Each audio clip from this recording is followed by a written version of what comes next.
ರಾಜ್ಯ ಸರ್ಕಾರವು ವೃದ್ಧಾಪ್ಯ ವೇತನ, ಅಂಗವಿಕಲ ವೇತನ ಮತ್ತು ವಿಧವಾ ವೇತನ ಪಡೆಯೋಕೆ ವಾರ್ಷಿಕವಾಗಿ 32,000 ಆದಾಯದ ಮಾನದಂಡವನ್ನು ನಿಗದಿಪಡಿಸಿರುವುದನ್ನು ಖಂಡಿಸಿ ಜೆಡಿಎಸ್ ಶೃಂಗೇರಿ ಕ್ಷೇತ್ರ ಘಟಕದ ವತಿಯಿಂದ ಇಂದು ಕೊಪ್ಪ ತಾಲೂಕು ತಹಸೀಲ್ದಾರ್ ಕಚೇರಿ ಮುಂಭಾಗದಲ್ಲಿ ಬೃಹತ್ ಪ್ರತಿಭಟನೆ ನಡೆಸಿದರು.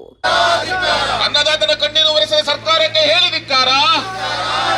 ಅನ್ನದಾತನ ಕಣ್ಣೀರು ಒರೆಸಿದ ಸರ್ಕಾರಕ್ಕೆ ಹೇಳಿ ಧಿಕ್ಕಾರ.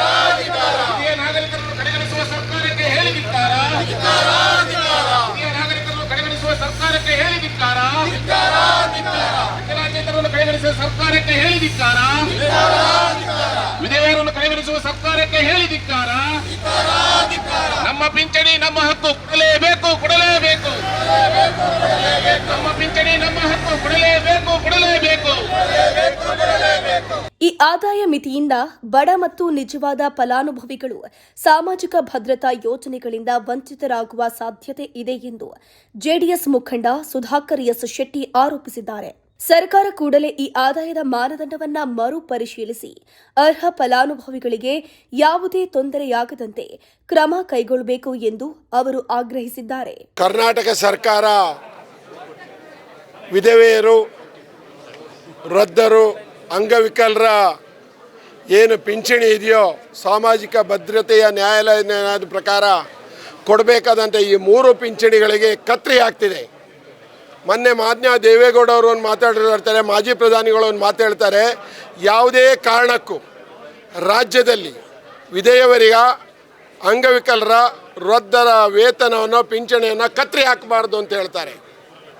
ಅಂದರೆ ನಾನು ಹೇಳಲಿಕ್ಕೆ ಇಷ್ಟಪಡ್ತೇನೆ ಕರ್ನಾಟಕ ಸರ್ಕಾರಕ್ಕೆ, ವೃದ್ಧರಿಗೆ, ವಿಧವೆಯರಿಗೆ, ಅಂಗವಿಕಲರಿಗೆ ನೀವು 32,000 ಆದಾಯದ ಒಂದು ಮಾನದಂಡ ನೀಡಿದ್ದೀರಲ್ಲ, ಇದು ಕಾನೂನು ಬಾಹಿರ ಮತ್ತು ಜನಗಳ ವಿರೋಧಿ ನೀತಿ ಅಂತ ಹೇಳೋಕ್ಕೆ ಇಷ್ಟಪಡ್ತೇನೆ.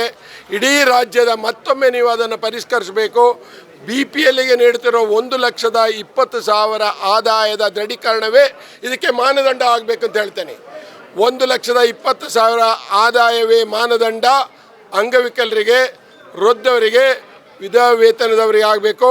ಇಲ್ಲದೇ ಇದ್ದರೆ ರಾಜ್ಯಾದ್ಯಂತ ಈ ಪ್ರತಿಭಟನೆಯನ್ನು ಮುಂದುವರಿಸ್ತೇವೆ ಅನ್ನೋ ಮಾತನ್ನು ಹೇಳ್ತಾ ಮತ್ತೊಮ್ಮೆ ನಾನು ಹೇಳಲಿಕ್ಕೆ ಹೇಳ್ತೇನೆ, ರಾಜ್ಯದ ಅಧಿಕಾರ ಸ್ಥಾಯಿವರೆಗೂ ಮಾಡ್ತಿರುವ ಕಾಂಗ್ರೆಸ್ ಸರ್ಕಾರ ಬಡವರ ಬಗ್ಗೆ ಮೊಸಳೆ ಕಣ್ಣೀರನ್ನು ಬಿಟ್ಟು ನಿಜವಾದ ನ್ಯಾಯಯುತವಾದ ದೊರಕಬೇದ ಎಲ್ಲ ಪಿಂಚಣಿಗಳನ್ನು ಸಾಮಾನ್ಯ ವರ್ಗಕ್ಕೆ ನೀಡಿ ಅನ್ನೋ ಮಾತನ್ನು ಸರ್ಕಾರಕ್ಕೆ ಹೇಳಲಿಕ್ಕೆ ಇಷ್ಟಪಡ್ತೀನಿ. ಈಗ ನಾನು ನಿಮಗೆ ಎಲ್ಲ ರಾಜ್ಯದ ಜನತೆ, ಅಧಿಕಾರಿ ವರ್ಗದ ಮಾತಿಗೆ ಹೇಳಲಿಕ್ಕೆ ಇಷ್ಟಪಡ್ತೇನೆ. ಪುಟ್ಟಣ್ಣ ಅನ್ನೋರಿಗೆ 82 ವರ್ಷ, 14 ವರ್ಷದಿಂದ ಅವರಿಗೆ ವೃದ್ಧಾಪ್ಯ ವೇತನ ಬರ್ತಾ ಇದೆ. ಇವತ್ತು ಅವ್ರಿಗೆ ಕೇಳ್ತಾರೆ ಮರಣ ದೃಢೀಕರಣ ಪತ್ರ ಕೊಡಿ ಅಂತ ಕೇಳ್ತಾರೆ. ಒಂದು ಮರಣ ದೃಢೀಕರಣ ಪತ್ರ ಕೇಳ್ತೀರ ವೃದ್ಧರಿಗೆ ಅಂದರೆ ನೀವು ಮರಣನಾದವರಿಗೆ ನೀವು ವೃದ್ಧಾಪ್ಯ ವೇತನ ಕೊಡ್ತೀರಾ, ಜೀವಂತವಿರೋರಿಗೆ ಕೊಡ್ತೀರಾ ಕೇಳ್ತೇನೆ. ಎಲ್ಲ ಪತ್ರಗಳು ನೀವು ಅಂಗವಿಕಲರ ವೇತನದ ಒಂದು ಲೆಟರ್ ಸಿಗ್ತಾ ಇದೆ, ಅಲ್ಲಿ ಅದರಲ್ಲಿ ಕೇಳ್ತಾರೆ ಮರಣ ದೃಢೀಕರಣ ಪತ್ರ ಕೇಳ್ತಾರೆ. ಮರಣ ದೃಢೀಕರಣ ಕೊಡುವಂಥ ಒಂದು ಅವಿವೇಕಿ ಸರ್ಕಾರಕ್ಕೆ ಧಿಕ್ಕಾರ ಅನ್ನೋ ಮಾತನ್ನು ಹೇಳಲಿಕ್ಕೆ ಇಷ್ಟಪಡ್ತೇನೆ. ನೀವು ಏನಾದರೂ ಇದೇ ಥರ ನೀವು ಮುಂದುವರ್ಸಿದ್ರೆ ನೀವು ಸರ್ಕಾರನ ನೀವು ಆಡಳಿತ ಮಾಡ್ತಾ ಇಲ್ಲ, ನೀವು ಕುರ್ಚಿ ಭದ್ರತೆ ಮಾಡ್ತಿದ್ದೀರಿ. ಸರ್ಕಾರನ ಬಡವರ ವಿರೋಧಿ ಸರ್ಕಾರ ನಡೀತಾ ಇದೆ ಕರ್ನಾಟಕದಲ್ಲಿ ಅನ್ನೋ ಮಾತು ಹೇಳಲಿಕ್ಕೆ ಇಷ್ಟಪಡ್ತೇನೆ. ಪ್ರತಿಭಟನೆಯಲ್ಲಿ ಜೆಡಿಎಸ್ ಪಕ್ಷದ ಮುಖಂಡರು, ಕಾರ್ಯಕರ್ತರು ಮತ್ತು ಸಾರ್ವಜನಿಕರು ಹೆಚ್ಚಿನ ಸಂಖ್ಯೆಯಲ್ಲಿ ಭಾಗವಹಿಸಿದ್ರು.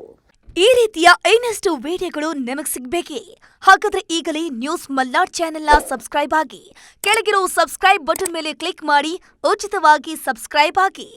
ನಿಮ್ಮ ಒಂದೊಂದು ಸಬ್ಸ್ಕ್ರೈಬ್ ಕೂಡ ನಮಗೆ ಬೆಂಬಲ, ಸ್ಫೂರ್ತಿ.